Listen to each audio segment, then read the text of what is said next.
Addition properties पे ऊपर जब हम लोग काम करेंगे तो ये ध्यान रखेंगे कि जब भी दो डिटर्मिनेंट लिखे जा रहे हैं तो ऐड ऐसे नॉर्मली नहीं होंगे। नॉर्मल क्या, अगर सारे एलिमेंट फर्स्ट डिटर्मिनेंट के सारे एलिमेंट डिफरेंट है, सेकंड डिटर्मिनेंट के सारे एलिमेंट डिफरेंट हैं, तो नॉर्मली दोनों डिटर्मिनेंट को हम लोग क्या करेंगे, एक्सपैंड कर देंगे और देन वो ऐड हो जाएंगे।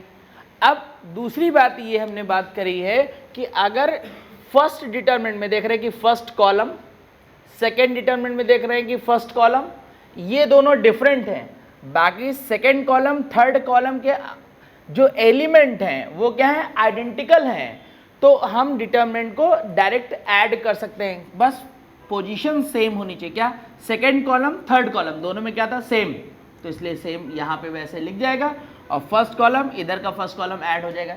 एज इट इज जो चीज़ हमने कॉलम के लिए बताई है सेम वही चीज़ इसके लिए भी फॉलो करेगी रो के लिए, कि अगर यहाँ फर्स्ट रो और सेकेंड डिटर्मिनेंट का फर्स्ट रो क्या है, चेंज, लेकिन सेकेंड रो थर्ड रो और सेकेंड डिटर्मिनेंट भी सेकेंड रो और थर्ड रो क्या है, आइडेंटिकल है, तो सिर्फ फर्स्ट रो वाले एलिमेंट क्या आ जाएंगे, ऐड।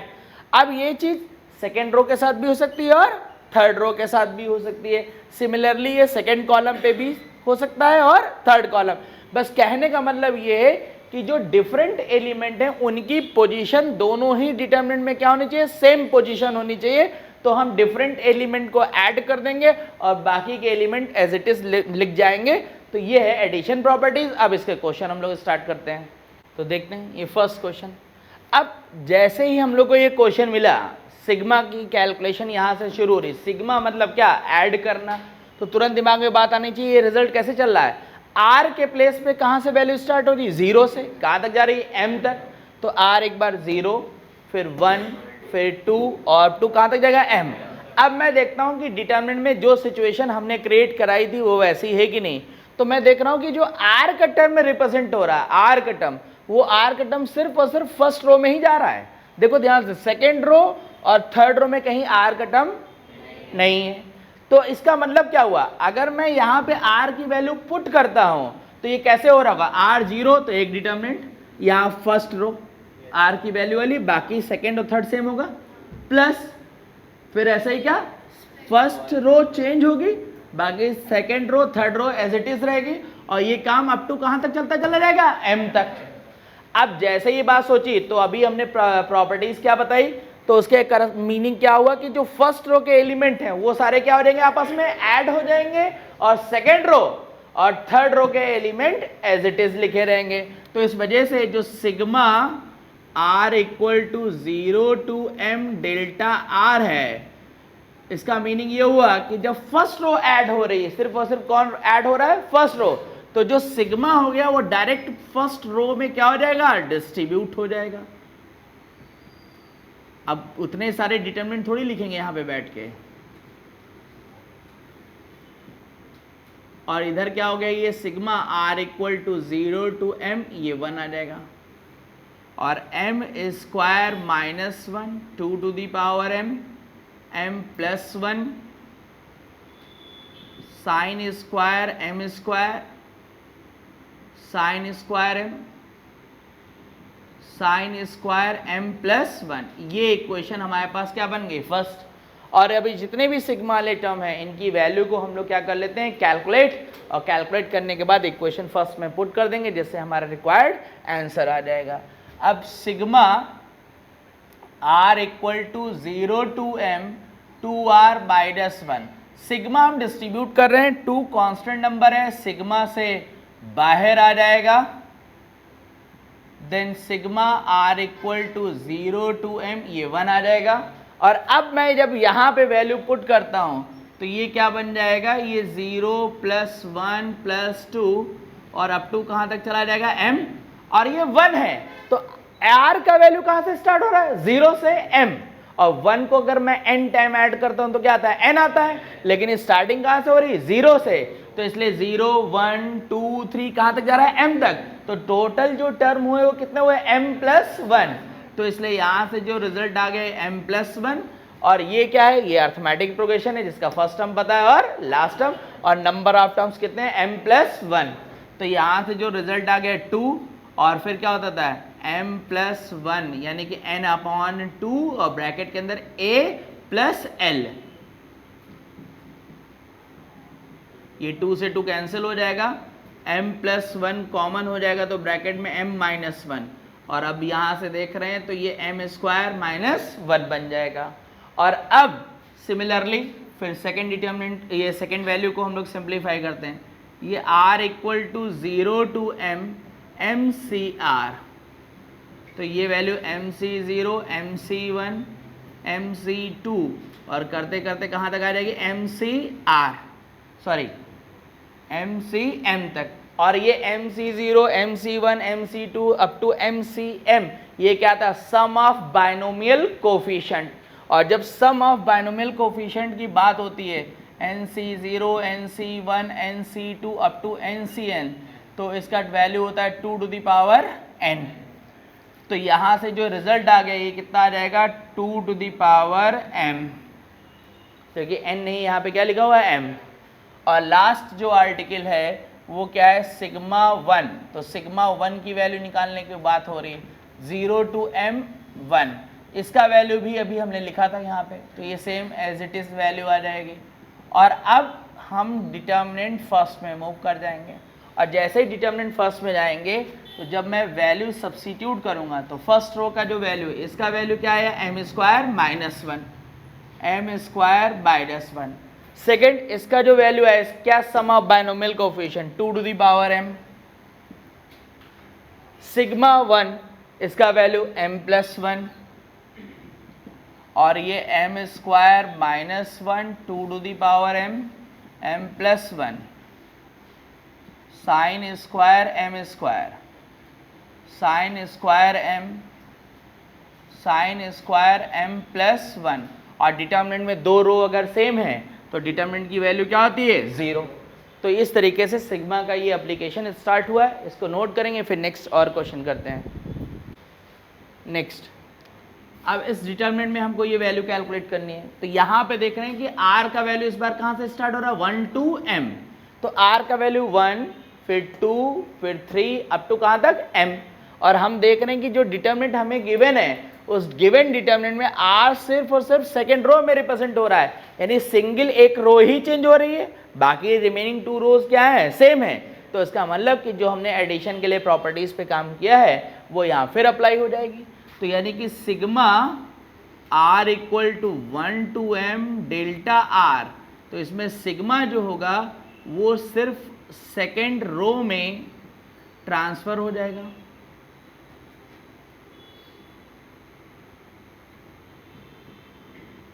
इसको हम लोग ट्रांसफर कर लेते हैं।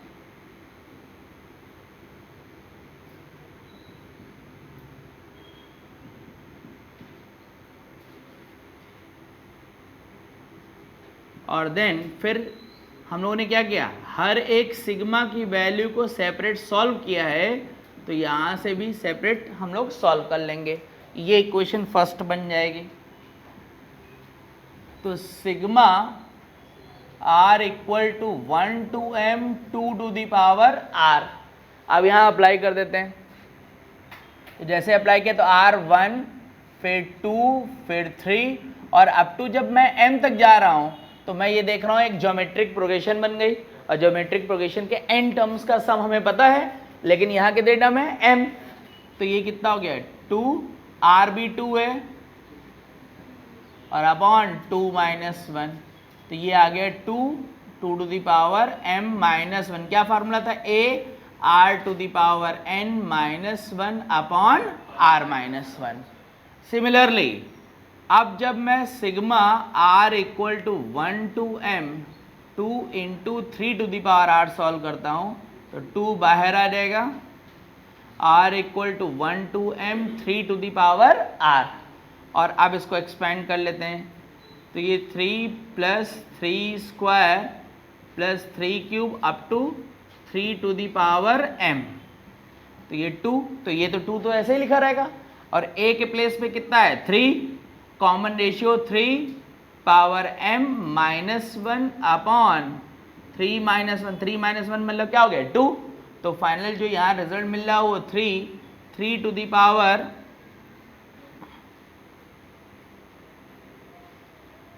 m minus 1। सब लोग यहाँ पे इसको m कर लेना क्वेश्चन में। और अब next sigma r equal to 1 to m 3 into 4 to the power r। 3 constant है, बाहर आ जाएगा।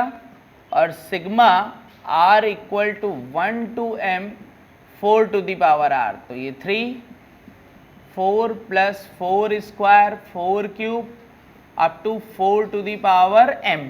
और अब ये जीपी के फिर से वही एन टर्म्स के सम का फॉर्मूला बन जाएगा। तो ये 3 तो ऐसे ही रहेगा, a4 हो गया r to the power m minus 1 upon this, ये से कैंसिल हो जाएगा, बचेगा इतना 4। और जितनी भी सिग्मा की वैल्यू है अब हम इक्वेशन फर्स्ट में पुट कर देंगे, फ्रॉम फर्स्ट। और जैसे ही पुट करेंगे तो यहाँ से देख रहे हैं x सेकेंड 2 y, ये z, मैं रो वाइज बोल रहा हूं।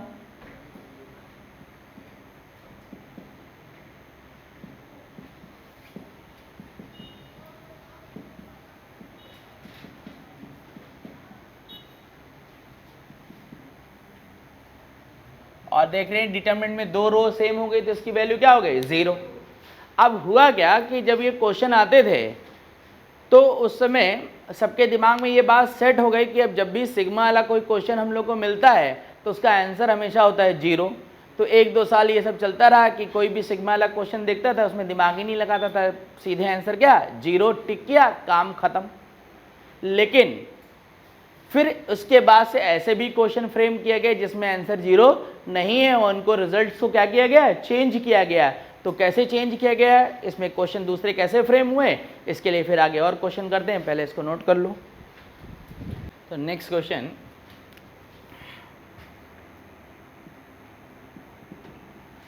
तो यहाँ पर फिर देख रहे हैं कि डेल्टा आर, और आर का वैल्यू कहाँ से जा रहा है 1 से लेकर k तक।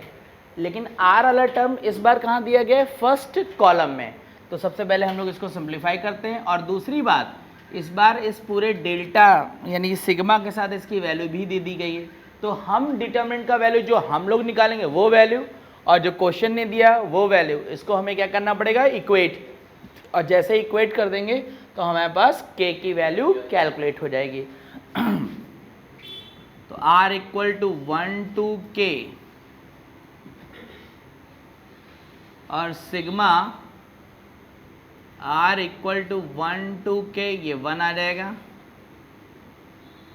r equal to 1 to k,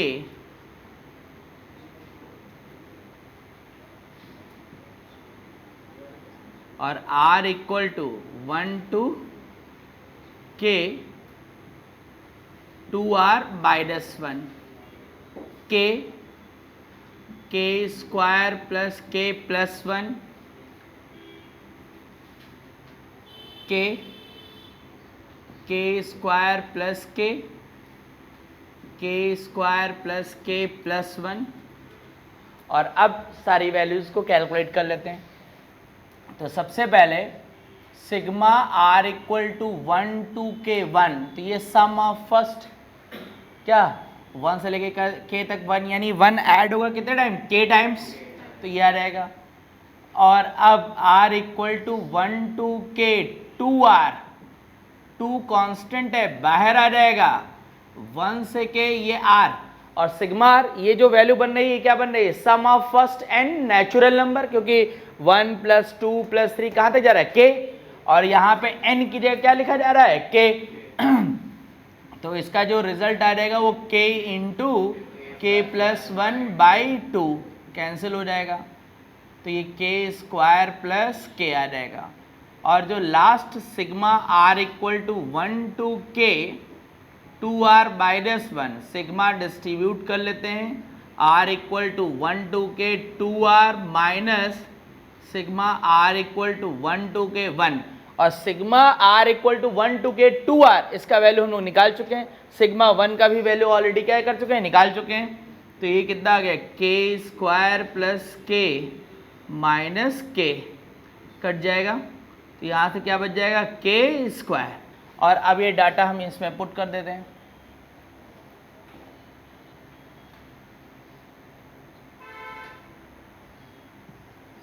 तो सिग्मा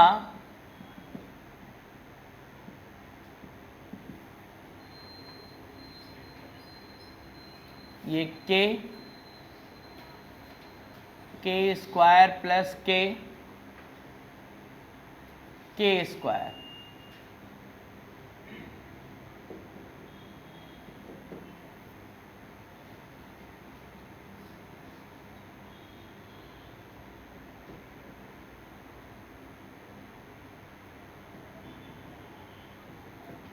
अब यहाँ कुछ ऑपरेशन लगा के वैल्यू को हम लोग ज़ीरो बना सकते हैं।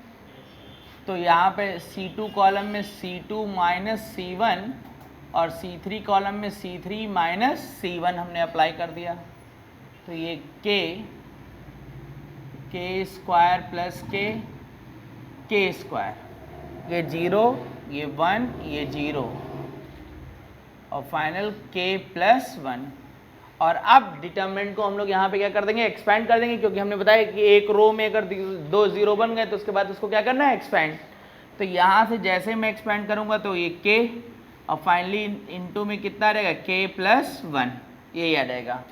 और अब हमें पास जो वैल्यू है, क्योंकि sigma r equal to 1 to k delta r equals to क्या है 72, और हमने जो वैल्यू निकाली है k इंटू के प्लस 1 इक्वल टू 72, सिंप्लीफाई कर लेंगे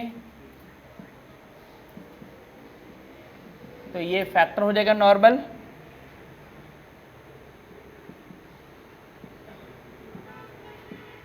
ये इसका फैक्टर हो गया, k कॉमन हो जाएगा,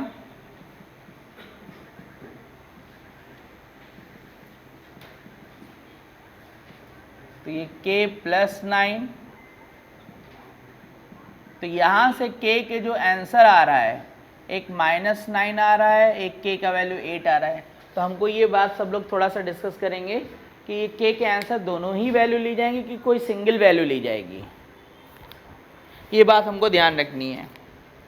तो हम लोग यहाँ पे एक बात ये करेंगे कि यहाँ पे जो k की वैल्यू होगी वो सिर्फ सिंगल वैल्यू होगी। अब वो सिंगल वैल्यू क्यों होगी, क्योंकि r का वैल्यू 1 से लेके कहाँ तक जा रहा है k, और जो सिग्मा में चलते हैं नंबर वो कैसे नंबर होते हैं, हमेशा नेचुरल नंबर 1 2 3 या होल नंबर बहुत ज़्यादा ले सकते हो, उसमें कभी कोई निगेटिव नंबर रिप्रेजेंट नहीं होता है। तो इसलिए ये वैल्यू नहीं रहेगी, सिर्फ k की वैल्यू कितनी रह जाएगी 8। तो ये फाइनल हमारा ये आंसर आ जाएगा। तो इसको नोट करेंगे, फिर नेक्स्ट और क्वेश्चन देखते हैं। तो नेक्स्ट क्वेश्चन, अब ये वैल्यू हम लोग को डिटर्मिनेंट में कैलकुलेट करनी है।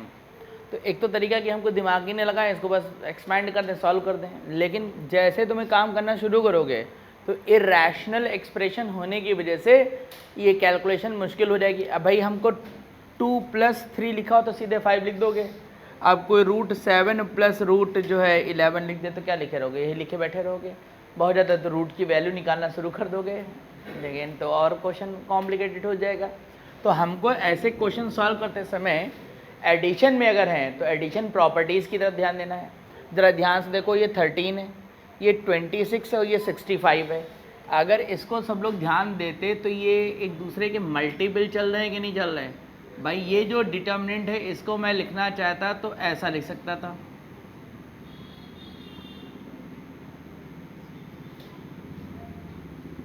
और ये 2√5, ये 5, ये √15, √5, √10, 5, और उसके बाद क्योंकि एडिशन में तो मैं डिटर्मिनेंट को यहाँ से क्या कर सकता हूँ, ब्रेक कर सकता हूँ। तो मैंने यहाँ से इसको ब्रेक कर दिया। ये जो डिटर्मिनेंट है अब मेरे पास क्या आ जाएगा, √13, √26, √65, 2√5, 5 और ये √5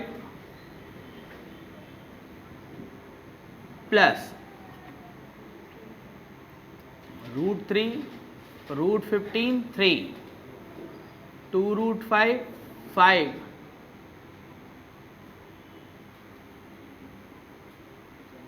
ये आ गया। और अब अगर हम ध्यान दें फर्स्ट डिटर्मिनेंट से, तो फर्स्ट डिटर्मिनेंट से ये फर्स्ट कॉलम से √13 कॉमन हो जाएगा, इससे √5 कॉमन कर लेता हूँ और इससे भी √5 कॉमन कर लेता हूँ, फिर इधर से √3 कॉमन कर लेते हैं, इससे √5 कॉमन हो जाएगा, इससे भी √5, तो यहाँ से √13 √5 √5 ये फर्स्ट डिटर्मिनेंट से हुआ, तो ये कितना है 1, ये √5, ये 2, ये √5 √3, ये 1 √2 √5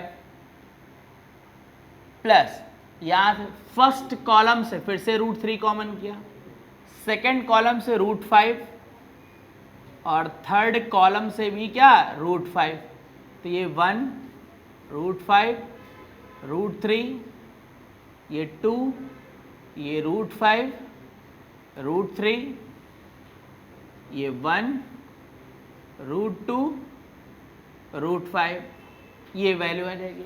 और अब यहाँ से देख रहे हैं, देखो इधर फर्स्ट डिटर्मिनेंट में दो कॉलम सेम हो गए कि नहीं, वैल्यू क्या हो गई 0। अब ये सामने लिखा था तो नहीं दिख रहा था, लेकिन यहाँ पे क्या दो कॉलम सेम हो गए, तो इसका रिजल्ट क्या हो गया 0। यहाँ से क्या बचेगा 5 √3।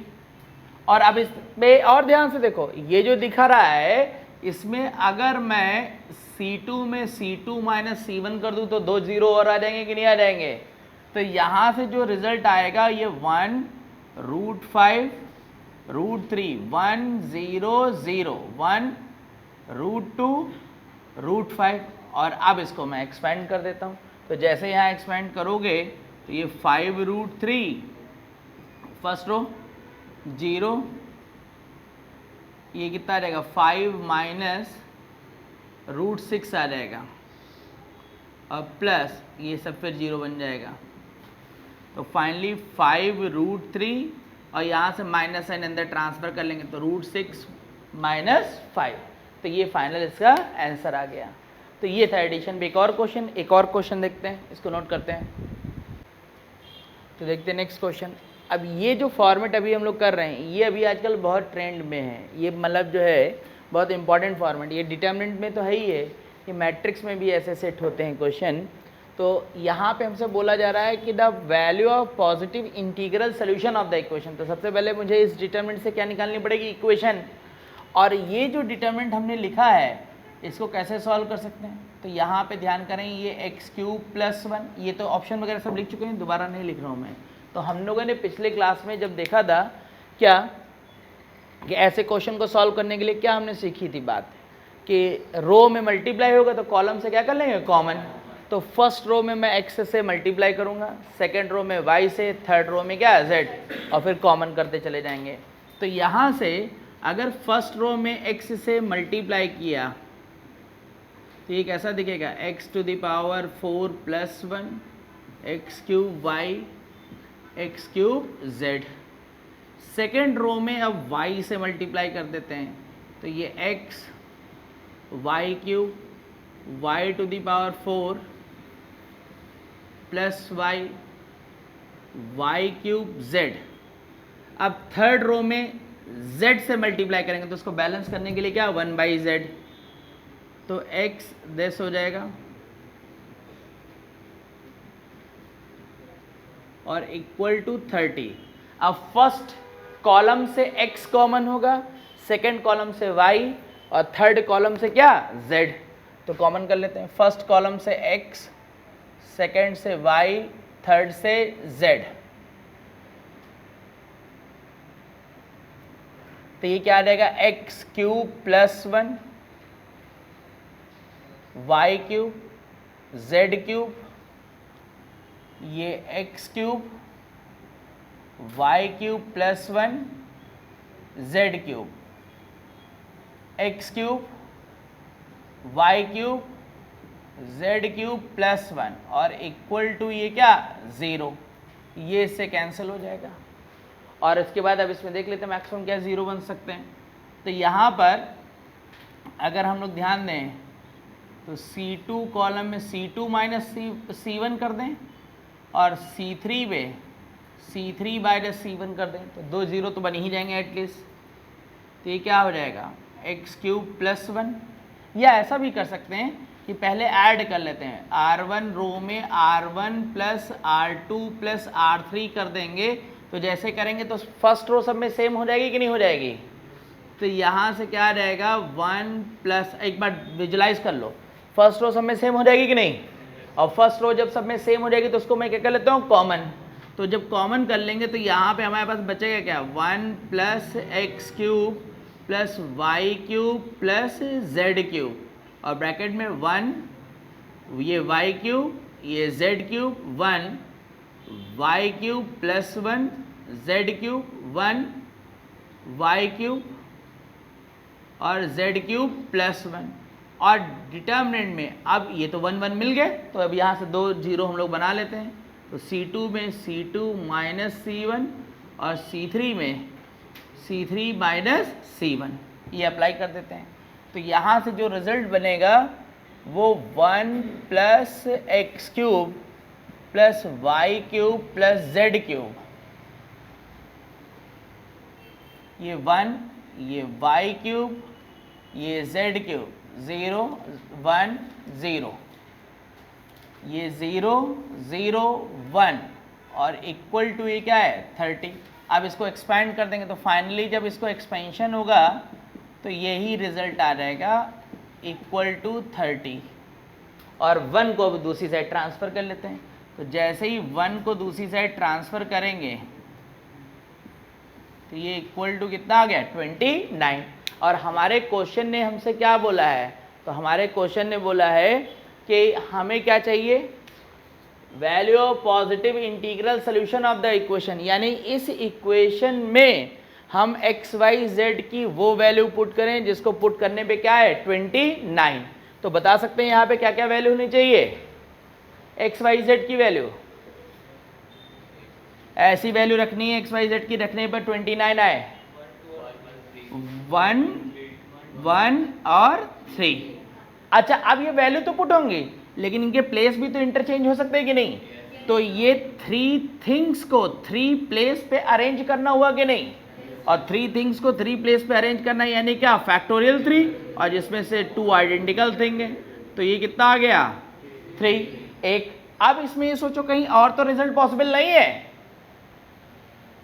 इसमें सोचो कहीं कुछ और तो नहीं है, 2 के साथ तो नहीं है, क्योंकि अगर पॉसिबल होगा तो एक तो ये केस बन जाएगा फिर दूसरा केस। तो सब लोग चेक करो, इसमें फट से चेक करो। तो यहाँ पे कोई अदर वैल्यू पॉसिबल ही नहीं, तो इसलिए फाइनल इसका आंसर क्या आ जाएगा 3 आ जाएगा। तो इस तरीके से एडिशन में हम लोग इस तरीके के क्वेश्चन फ्रेम कर सकते हैं। इसके बाद फिर नेक्स्ट टॉपिक हम लोग देखते हैं, लिख लो इसको।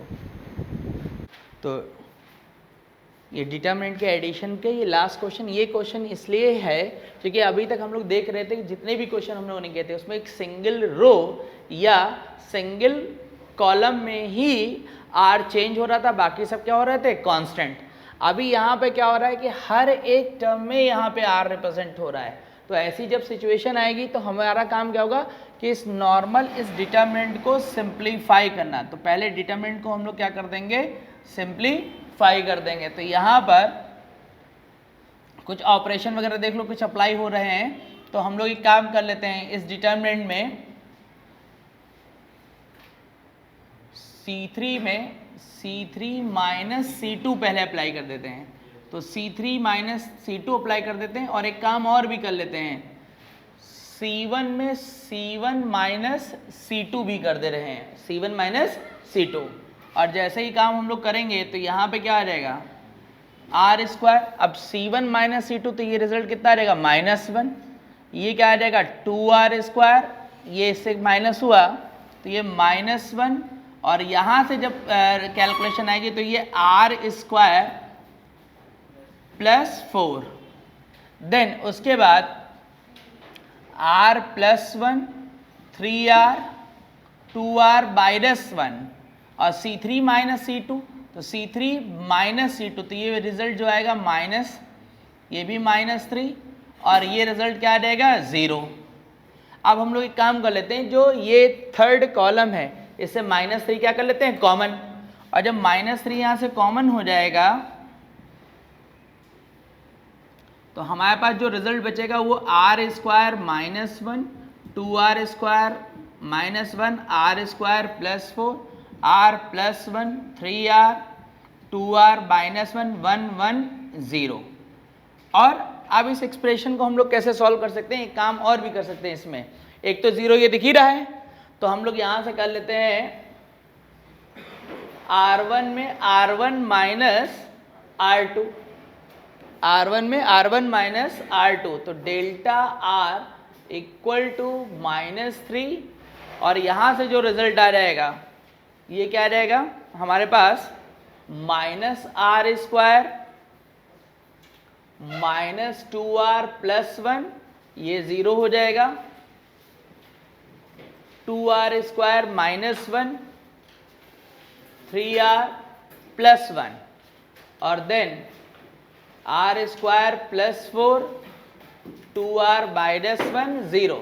और किसी भी एक रो में अगर दो जीरो मिल गए तो हम उस डिटरमिनेंट को सीधे नॉर्मल क्या कर सकते हैं, एक्सपेंड कर सकते हैं। तो हम लोग इसका एक्सपेंशन कर लेंगे, तो ये delta r equal to -3 bracket start r square, ये क्या हो जाएगा 0, ये रिजल्ट आ जाएगा। फिर माइनस यहाँ से ब्रैकेट में 1 माइनस 2r, ये 0 r स्क्वायर प्लस 4 और लास्ट में ये 0।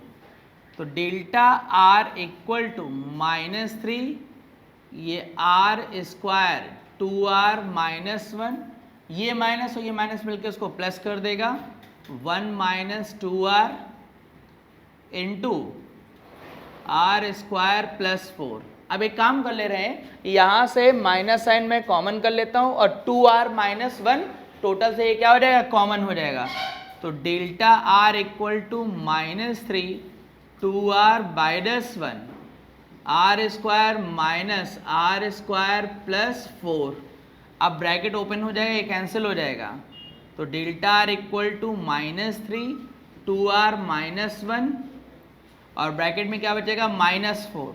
तो finally delta r equal to कितना आ गया 12 2r माइनस 1। तो जब कभी भी देख रहे हैं कि यहाँ पे चेंजेस जो हैं हर जगह हो रहे हैं और सिग्मा पे हम लोग बात कर रहे हैं एडिशन पे, तो हमें डिटरमिनेंट को पहले क्या करना पड़ेगा, एक्सपेंड ही करना पड़ेगा, उसका कोई सेकंड प्रोसेस नहीं है। अब ये डेल्टा आर की हम लोग के पास वैल्यू आ गई, वैल्यू आ जाने के बाद फिर हम लोग को क्या सॉल्व करना है, सिग्मा आर। अब हमारी जो रिक्वायरमेंट है वो क्या है,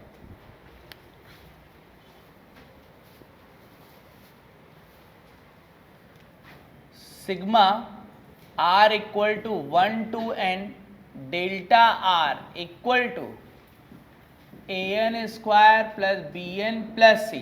तो डेल्टा आर की वैल्यू सब्स्टिट्यूट कर दी जाएगी, तो sigma r equal to 1 to n 12 2r minus 1 और देन कांस्टेंट नंबर बाहर आ जाएगा, सिग्मा अंदर ट्रांसफर हो जाएगा, 2 बाहर आ गया, r equal to 1 to n, ये 1 आ गया और ये an square plus bn plus c ये आ जाएगा। और यहाँ पे जब हम लोग देख रहे हैं तो ये जो वैल्यू है ये sum of first n natural number बन गई और ये 1 को हमें n टाइम ऐड करना है, तो ये 2 और sum of first n natural number n into n plus 1/2 और ये n आ जाएगा, ये से कैंसिल हो जाएगा। ब्रैकेट ओपन कर लेते हैं यहाँ से, तो जैसे ही ब्रैकेट ओपन करेंगे तो 12 bracket start n square plus n minus n equal to this, ये कैंसिल हो जाएगा और अब हमारे पास जो आर्टिकल बचेगा वो 12n square equal to an square plus bn plus c। और हमारी रिक्वायरमेंट क्या है, a b और c की वैल्यू को कैलकुलेट करना। तो दो पॉलिनोमियल सेम कब होंगे, जब राइट और लेफ्ट में उसके कोफिशिएंट क्या होंगे, सेम। तो n स्क्वायर इधर n स्क्वायर, तो a इक्वल टू कितना 12, n नहीं दिया है तो दैट मीन्स b का वैल्यू क्या है 0, कांस्टेंट नंबर नहीं दिया तो इसलिए c का वैल्यू भी क्या 0, तो a 12 आ जाएगा, b 0 आ जाएगा और c भी क्या आ जाएगा 0।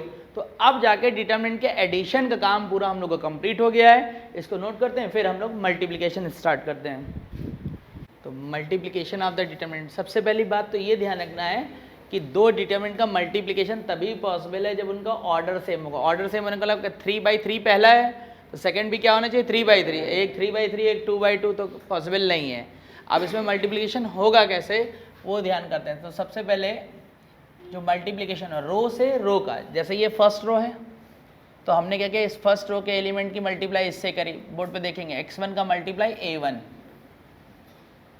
फिर प्लस फर्स्ट, ये देखो फर्स्ट रो का मल्टीप्लाई फर्स्ट रो से, तो यहाँ पे क्या गया a1 y1 b1 plus z1 c1। फिर नेक्स्ट फर्स्ट रो का ही मल्टीप्लाई अब इस सेकेंड रो से भी होगा, इस फर्स्ट रो का मल्टीप्लाई इस थर्ड रो से भी होगा। तो यहां से क्या आ जाएगा x1 a2 plus y1 b2 z1 c2। अब इस फर्स्ट रो का मल्टीप्लाई क्या होगा, थर्ड रो से भी होगा। तो जब थर्ड रो से होगा तो x1 a3 plus y1 b3 plus z1 c3, ये तो वही पहली रो मल्टीप्लाई होने के बाद। अब क्या हुआ, फर्स्ट डिटरमिनेंट की फर्स्ट रो को फिक्स किया गया और तीनों रो से हुआ। अब फिर क्या होगा, फर्स्ट रो के सेकेंड रो से सेकेंड डिटरमिनेंट के सभी रो के एलिमेंट क्या होंगे मल्टीप्लाई। तो यहां से क्या होगा x2 into a1 plus y2 into b1 z2 into c1, फिर x2 into a2 y2 into b2 z2 into c2, x2 into a3 y2 into b3 z2 into c3। अब थर्ड रो से x3 a1 y3 b1 z3 c1, x3 a2 y3 b2 z3 c2, x3 a3 y3 b3 z3 c3। अब एक बात और सब लोग ध्यान रखें क्या, कि हमें डिटरमिनेंट का कोई मल्टीप्लिकेशन नहीं करने आना है, तो इसका इस्तेमाल क्या है, वो कैसे इस्तेमाल होगा पहले इसको नोट करो फिर हम बता रहे हैं। तो अब इसका यूज कैसे करेंगे, जरा कुछ चीज़ें इसमें ध्यान रखेंगे। देखो यहाँ पर ये सारे एलिमेंट सेम है, ये एलिमेंट सेम है, ये एलिमेंट सेम है, तो जो फर्स्ट कॉलम में सेम एलिमेंट है वो एक्चुअल में सेकेंड डिटरमिनेंट की फर्स्ट रो है। फिर उसके बाद सेकेंड कॉलम में जो सेम एलिमेंट है, सेकेंड कॉलम में जो सेम एलिमेंट है वो सेकेंड डिटरमिनेंट की सेकेंड रो है। अब थर्ड कॉलम में जो सेम एलिमेंट है वो सेकेंड डिटरमिनेंट की थर्ड रो है। अब जरा यहाँ पे इसको ऐसे देखेंगे x1 y1 z1 x1 y1 z1 x1 y1 z1, row wise जब हम देख रहे हैं जो एलिमेंट सेम है वो फर्स्ट डिटरमिनेंट की फर्स्ट रो है। सिमिलरली सेकेंड रो में जब आएंगे तो ये जो एलिमेंट हमें सेम दिख रहे हैं ये फर्स्ट डिटरमिनेंट की सेकेंड रो है। जब ये एलिमेंट देख रहे हैं तो ये हमारे फर्स्ट डिटरमिनेंट की थर्ड रो है। तो ध्यान रखेंगे जब कॉलम वाइज देख रहा हूं तो वो सेकेंड डिटरमिनेंट के बारे में बता रहे हैं, जब रो वाइज देख रहा हूं तो फर्स्ट डिटरमिनेंट के बारे में बता रहे हैं। अब इनको अप्लाई कैसे करना है वो देखते हैं, क्वेश्चन लिखते हैं, देखते हैं। अब हमारा एम क्या है, इस डिटरमिनेंट की वैल्यू को कैलकुलेट करना। अब एक बार जरा ध्यान दो, अगर मैं इस डिटरमिनेंट की वैल्यू को यहाँ पे ऐसे निकालना सोचे हैं तो फिर नॉर्मल है कि हम यहाँ पे इसको एक्सपेंड करें, वैल्यू निकल के आएगा। लेकिन अभी जो हम लोगों ने पढ़ा है उसका इस्तेमाल करते हैं हम लोग। जरा देखो सबसे पहले तो एक बात ध्यान दो कि यहाँ ये क्या है, ये कॉस लिखा हुआ, तो कॉस ए माइनस बी यानी कॉस ए माइनस बी के फॉर्मूले लग जाएंगे। तो ये क्या हुआ, cos A cos P plus sine A sine P.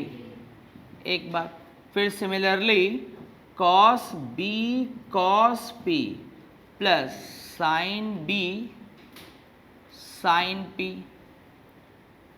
Cos C cos P plus sine C sine P.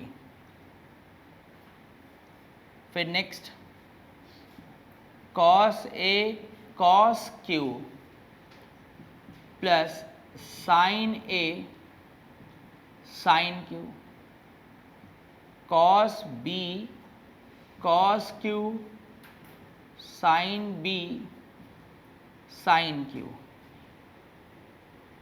Cos C cos Q plus sine C sine Q,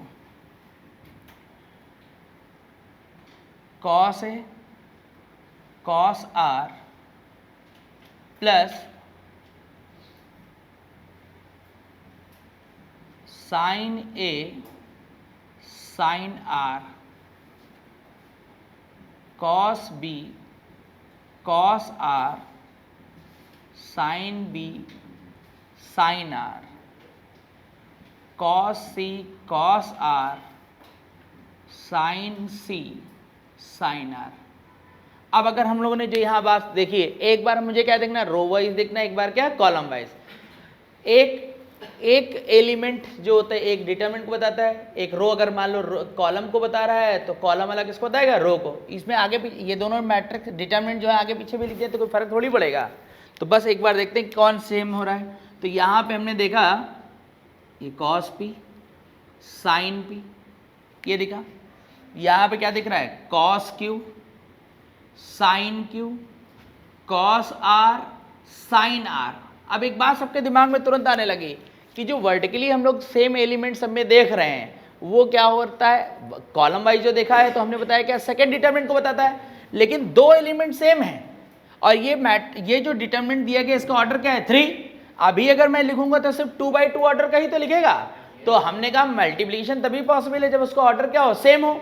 तो मैं इस बात को और कैसे लिख सकता हूं, तो मेरे दिमाग में बात ये आई कि यहाँ पे इसको प्लस में सिर्फ सिंगल अगर एलिमेंट कम है, सिंगल एलिमेंट कम है तो उसको प्लस में ऐसा सोच सकते हैं सब लोग, इसको प्लस में ऐसा सोचा जा सकता है।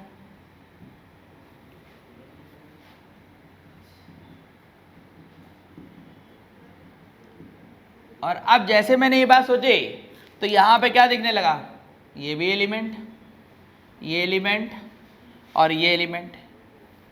तो यहां पे क्या आ गया, अब अगर मैं सेकंड डिटरमिनेंट बनाता हूं,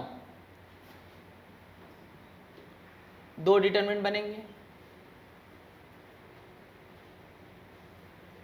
तो ये देखने से क्या होगा, जो हमारे पास पहले में कॉस पी साइन पी 0, अब सेकेंड वाले में कॉस क्यू साइन क्यू 0, फिर इसमें क्या है कॉमन एलिमेंट कॉस आर और साइन आर और क्या 0, तो कॉस आर साइन आर 0। अब जैसे मैंने ये बात देखी, अब देखो मुझे क्वेश्चन आगे सॉल्व करने की तो जरूरत नहीं क्योंकि डिटरमिनेंट में एक रो या एक कॉलम 0 तो उसकी वैल्यू क्या है 0। लेकिन हम लोग तो पहला क्वेश्चन करें इसलिए मैं पूरा बता रहा हूं क्योंकि हर बार ऐसा थोड़ी होगा। अब इसके कॉलम वाइज जब सब लोगों ने देख लिया तो अब रो वाइज देखते हैं। Cos A sign A 0, cos A sign A 0, cos A sign ए 0। तो यानी कि ये फर्स्ट रो का एलिमेंट मिल जाएगा, कॉस ए साइन ए 0। अब यहां पे देखो cos B sine B 0, cos B sine B 0, cos B sine B 0। तो ये सेकेंड रो का एलिमेंट मिल गया, कॉस बी साइन बी 0। अब इसके बाद कॉस सी साइन सी 0, कॉस सी साइन सी 0, कॉस सी साइन सी 0। तो यहां पे क्या आ गया, कॉस सी साइन सी 0 और डिटरमिनेंट में एक रो या एक कॉलम 0 है तो उस पूरे की वैल्यू क्या होती है 0। कोई कंफ्यूजन ना हो इसलिए मल्टीप्लिकेशन वाला मैंने अभी रब नहीं किया कि कैसे देखना है, इसलिए सामने लिखा हुआ है। अब देख लो ये क्वेश्चन का सीधे आंसर क्या आ गया 0, और नॉर्मली अगर सॉल्व करते तो फिर कैलकुलेशन तो बहुत ही बड़ी कैलकुलेशन जाती है। तो इसको नोट करते हैं। फिर नेक्स्ट क्वेश्चन एक और, नेक्स्ट क्वेश्चन। तो अब ये जो लिखा है यहाँ पर, अब इस डिटरमिनेंट की वैल्यू को हमें इवेलुएट करना है। 1 तो ये ऐसे ही लिखा रहा। अब यहाँ पे क्या है, cos alpha cos beta plus sine alpha sign beta. Third वाले में क्या है, cos alpha cos gamma sine alpha sign gamma. ये क्या हो जाएगा, cos beta cos alpha plus sign beta sine alpha. Second ये 1 ऐसे ही लिखा रहेगा। तो cos beta cos gamma plus sign beta sine gamma. Cos gamma cos alpha plus sign gamma sine alpha. Cos gamma cos beta sine gamma sign beta 1। अब हमें इस determinant की value निकालनी है। तो अभी हम लोगों ने क्या किया है, दो चीज़ें देखते हैं। एक बार कॉलम वाइज सेम एलिमेंट, तो यहाँ पे देख रहे हैं, देखो इधर क्या हो रहा है, ये कॉस एल्फा हमें दिख रहा है, यहाँ साइन एल्फा दिख रहा है, लेकिन यहाँ पर कॉस एल्फा नहीं दिख रहा। अगर कॉस एल्फा यहाँ नहीं दिखेगा तो क्वेश्चन सॉल्व नहीं होगा। तो अब यहाँ पे क्या दिखना चाहिए, कॉस एल्फा। तो जैसे बात मैंने सोची कॉस एल्फा की, तो मैंने दिमाग में बात आ गई, इस 1 को मैं लिखना चाहूँ तो cos alpha into cos alpha plus sine alpha into sine alpha लिख सकता हूँ। और जैसे मैंने इसको लिखा तो अब ये एलिमेंट सेम हो गया कि नहीं हो गया। अब उसके बाद फिर मैं सेकंड वाले कॉलम में आता हूँ। तो इस सेकंड वाले कॉलम में कॉस बीटा दिख रहा है सेम, साइन बीटा दिख रहा है सेम, यानी इस 1 को जो है, ये जो 1 है इसको मुझे चेंज करना पड़ेगा किसमें, बीटा में। तो यहाँ से ये क्या आ जाएगा, cos beta into cos beta plus sign beta into sine beta. Similarly third वाले को देख सकते हैं, कॉस गामा, तो इसमें भी क्या आना चाहिए, कॉस गामा। तो ये cos gamma into cos gamma plus sign gamma into sine gamma. और अब यहाँ पे देख रहे हैं कि ये जो वैल्यू है कॉस गामा, ये साइन गामा, और इसके साथ प्लस, अब क्योंकि दो ही एलिमेंट दिख रहे हैं सेम, तो थर्ड एलिमेंट और दिखना चाहिए, तो इसलिए थर्ड एलिमेंट नहीं है तो उसको हमने अभी बताया क्या लिख सकते हैं, 0।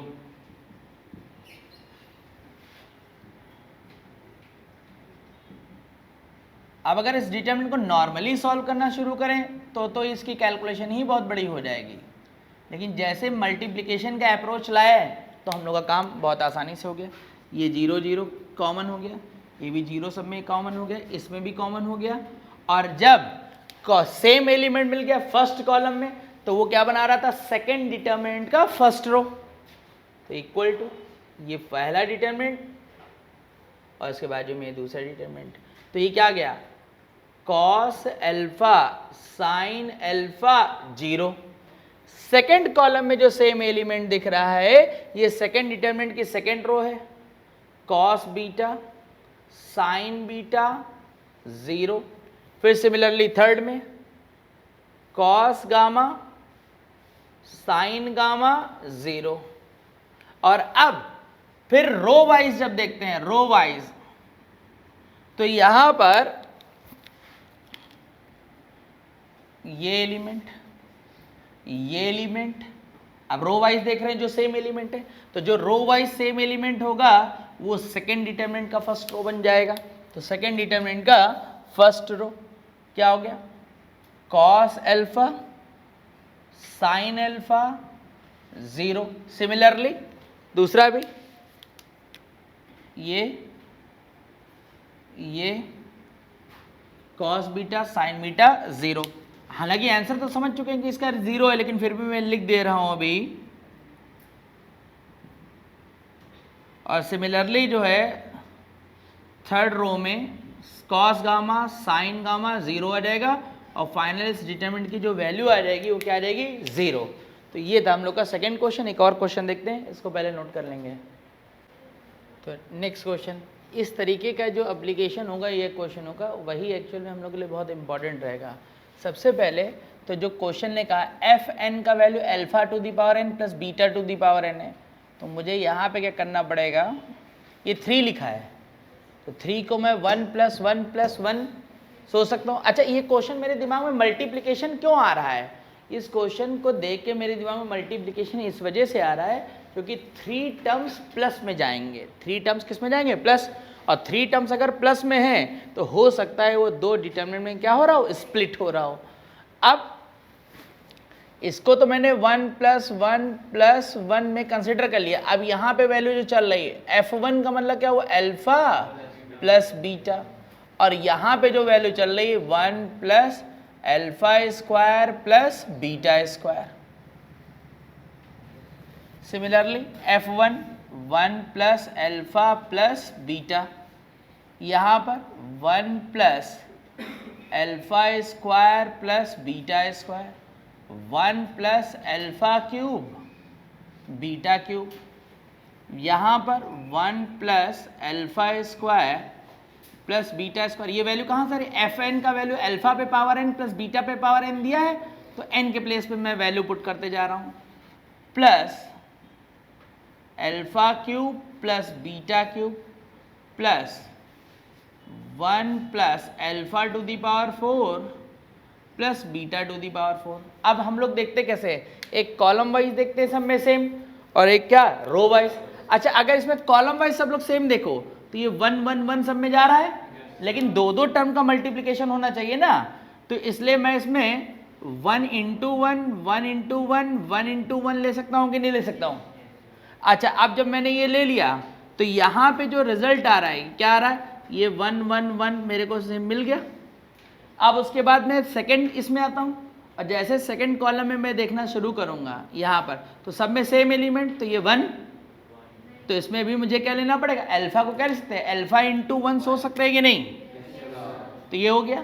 सिमिलरली इस थर्ड वाले में भी मैं क्या सोच सकता हूँ, ये। अब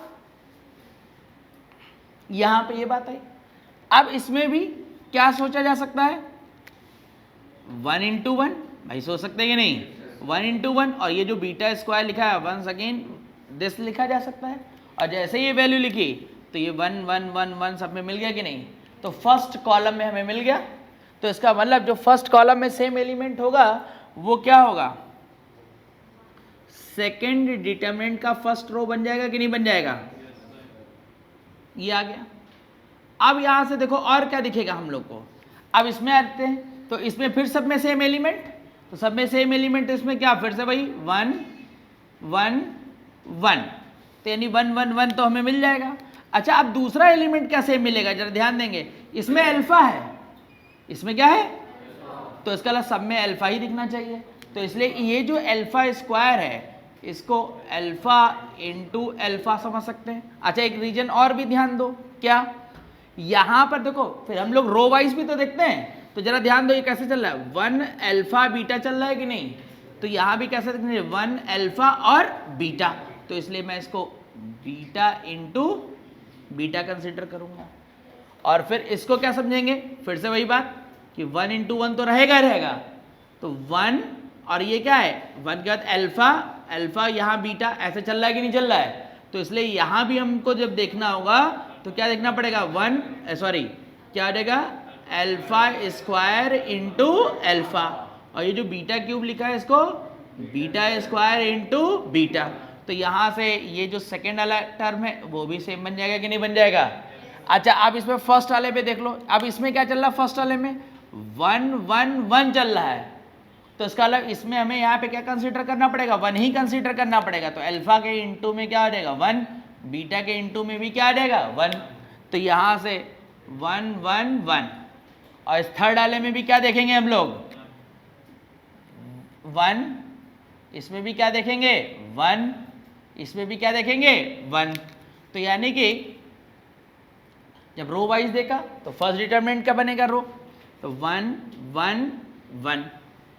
अब उसके बाद इसमें सेम एलिमेंट सेकेंड वाले कॉलम में, तो सेकेंड वाले में कौन सेम दिख रहा है 1, फिर कौन सा दिख रहा है अरे 1 अल्फा, और जब ये अल्फा दिखने लगा तो ये अल्फा क्यूब जो लिखा है इसका मतलब क्या हुआ, अल्फा इंटू अल्फा स्क्वायर, तो यानी कि ये दिख जाएगा।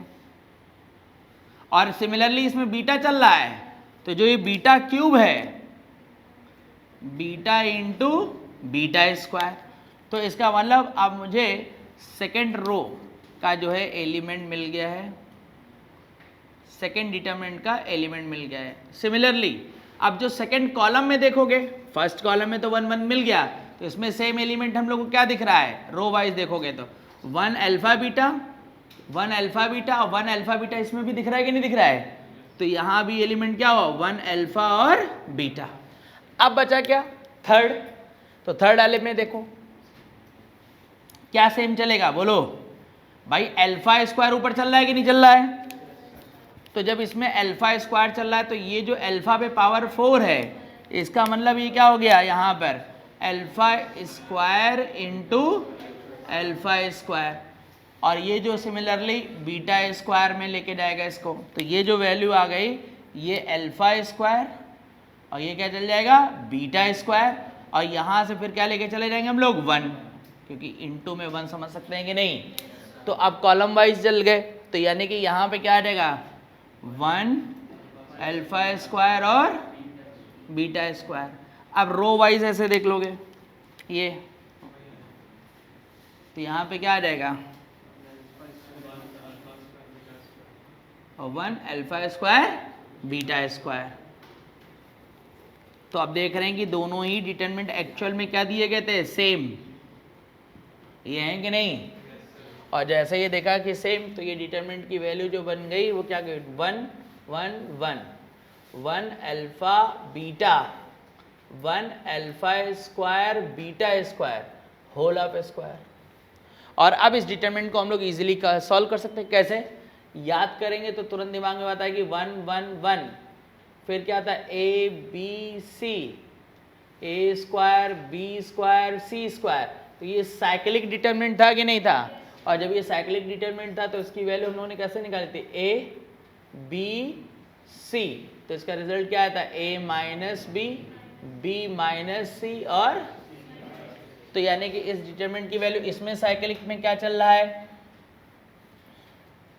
पहले क्या आ जा रहा है 1 अल्फा और बीटा, तो क्या आ जाएगा 1 minus alpha alpha minus beta और बीटा माइनस 1, ये क्या है होल ऑफ स्क्वायर। और हमें अब इस फॉर्मेट में देखना है, तो यहाँ तो ऐसे लिखा हुआ है, अगर इसे माइनस साइन कॉमन भी ले लेंगे हम लोग तो स्क्वायर होने की वजह से वो प्लस बना रहेगा कि नहीं बना रहेगा, कोई प्रॉब्लम इसमें। अच्छा ये 1 माइनस अल्फा ये गामा सही कर लेंगे यहाँ पर, ये तो ये क्या आ जाएगा 1 minus alpha whole of square 1 minus beta, इसको ये सही कर लेना यहाँ पर alpha minus beta whole of square मिलेगा, और जैसे ये देख लिया तो लैम्डा का प्लेस कंपेयर हो गया, तो लैम्डा का जो वैल्यू आ गया मिलके क्या हो गया 1, तो ये ए ऑप्शन हो गया। ये क्वेश्चन भी हम लोग का मेंस में आ चुका है क्वेश्चन, और इस तरीके के क्वेश्चन जो है मल्टीप्लिकेशन के, यही क्वेश्चन ही बेसिकली इंपॉर्टेंट है। अब ये तो बात हुई मल्टीप्लिकेशन के बारे में, अब इसको नोट कर लो, एक प्रॉपर्टीज़ भी इसमें होती है तो वो भी हम बता रहे हैं, पहले इसको नोट करेंगे। तो प्रॉपर्टीज़ क्या है डिटरमिनेंट में, अगर हम डिटरमिनेंट मल्टीप्लाई करें सिर्फ और सिर्फ सिंगल एक रो या एक कॉलम का एलिमेंट चेंज है और रिमेनिंग के एलिमेंट क्या है सेम, तो इस पूरे डिटरमिनेंट की जो मल्टीप्लिकेशन होती है वो एक्चुअल में जो सिर्फ डिफरेंट कॉलम है उसका मल्टीप्लाई होगा और बाकी के रो या कॉलम जो भी है वो क्या रहेंगे सेम रहेंगे।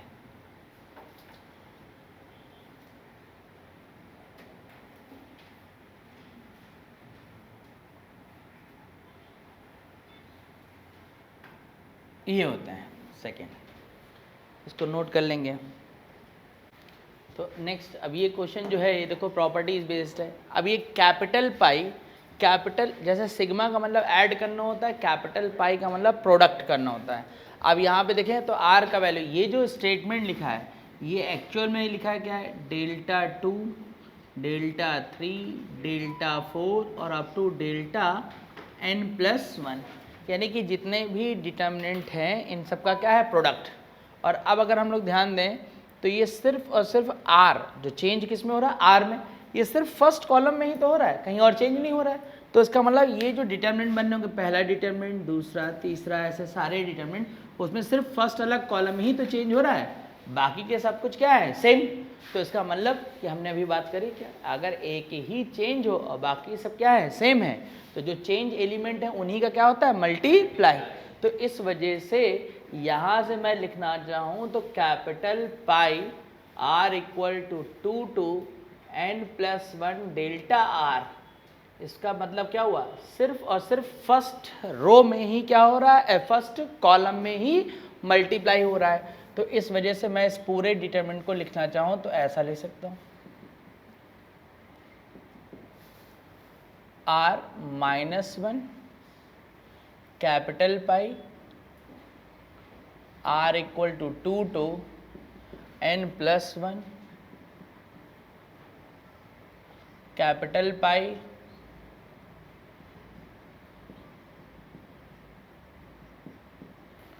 और factorial n whole of square, factorial n whole cube, ये 6 4n - 2 3n स्क्वायर -2n। और अब यहाँ से हम इनकी वैल्यू को कैलकुलेट कर लेते हैं। तो यहाँ पर capital pi r equal to 2 to n+1 r-1, इसका जो डाटा है यहाँ से वैल्यू पुट करते हैं, तो r2 - 1 मतलब 1, फिर 3 आया, 3 - 1 कितना है, 2, ऐसे करते करते लास्ट में कहाँ तक जाएगा, n+1, और n+1 यहाँ रखेंगे तो क्या बचेगा, n। और ये देख रहे हैं कि product of first n natural number बन गया, और product of first n natural number is called factorial n। Similarly अगर मैं इस पे चला जाऊं तो ये क्या बन जाएगा, फैक्टोरियल n स्क्वायर बन जाएगा, इस पे जाऊंगा तो फैक्टोरियल n क्यूब। तो मैं यहाँ से बोल सकता हूँ r equal to 2 to n+1 r-1 whole of square equal to factorial n square capital pi r equal to 2 to n+1 r-1 whole cube equal to factorial n whole cube. और जैसे मैंने ये देखा तो मैं देख रहा हूँ कि इनकी वैल्यू सब्स्टिट्यूट करने के बाद क्या होगा, फर्स्ट कॉलम सेकंड कॉलम ये दोनों क्या हो जाएंगे, आइडेंटिकल, और डिटरमिनेंट में दो कॉलम सेम है तो वैल्यू क्या होगी, 0। तो इसका मतलब इसका फाइनल आंसर क्या आ गया, 0। इसके आगे फिर नेक्स्ट देखते हैं, maximum minimum value of determinant के बारे में जब बात होगी तो दो बातें ध्यान रखनी। एक तो ये कि हम लोग इसको पढ़ें ना तो भी काम होगा, लेकिन मैक्सिमम मिनिमम जब कोई निकालने की बात करता है तो बात आती है किसकी, कैलकुलस की। लेकिन हम लोग यहाँ डिटरमिनेंट की मैक्सिमम मिनिमम वैल्यू निकालने जा रहे हैं जब उनमें हमें सिर्फ और सिर्फ वैल्यू गिवन हो। तो जो वैल्यू गिवन होंगी तो मैक्सिमम मिनिमम वैल्यू कैसे निकलेंगी, उसके लिए हम लोग को आर्टिकल पढ़ना पड़ेगा। अब जैसे मान लो कि यहाँ पर थोड़ी देर के लिए मान लेते हैं इसके एलिमेंट क्या है, a1 a2 a3, ये सब एलिमेंट हैं डिटरमिनेंट के, a5 a6 a7 a8 a9। अब जो भी डिटरमिनेंट के एलिमेंट दिए गए हैं, एलिमेंट मतलब कोई भी जो भी नंबर दिए गए हैं, उन नंबर को सबसे पहले हम लोग असेंडिंग ऑर्डर में लिख देंगे। असेंडिंग ऑर्डर में मान लेता हूँ मैं कि ये एलिमेंट कुछ इस तरीके से चल रहे हैं, और असेंडिंग ऑर्डर में लिखने के बाद इसमें दो चीज़ें होंगी, एक सबसे मिनिमम एलिमेंट मिलेगा और एक सबसे लार्ज एलिमेंट मिलेगा।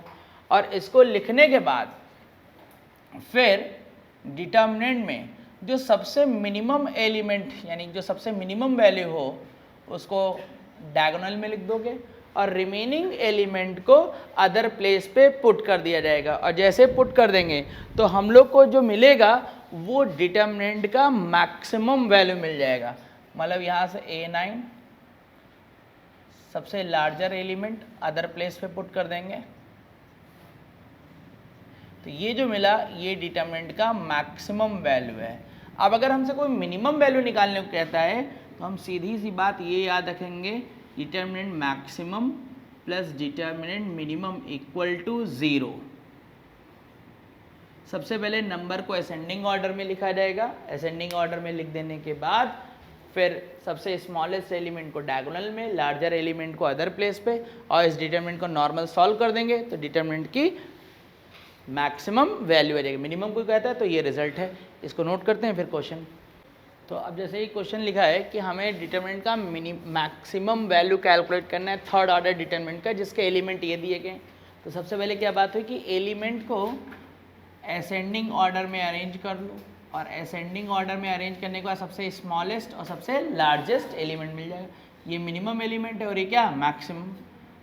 और जैसे एलिमेंट हमें मिल गया तो डिटर्मिनेंट का मैक्सिमम वैल्यू, तो यहाँ पे क्या आ जाएगा 0 0 0, अदर प्लेस पे क्या आ जाएगा 3।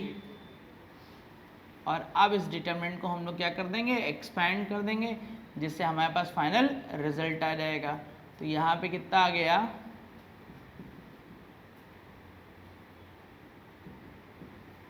तो ये 27 प्लस 27, तो ये कितना गया 54। तो डिटर्मिनेंट का मैक्सिमम वैल्यू जो है 54 है, तो देयरफॉर डिटर्मिनेंट का मिनिमम वैल्यू, तो मिनिमम वैल्यू कितना रहेगा -54। तो ये इसका रिजल्ट हो जाएगा। तो ये डिटर्मिनेंट की मिनिमम और मैक्सिमम वैल्यू निकालने का प्रोसेस है। इसके आगे और मैकेनिज्म के ऊपर बात करेंगे हम लोग नेक्स्ट उसमें। ठीक है, ठीक भाई, थैंक यू।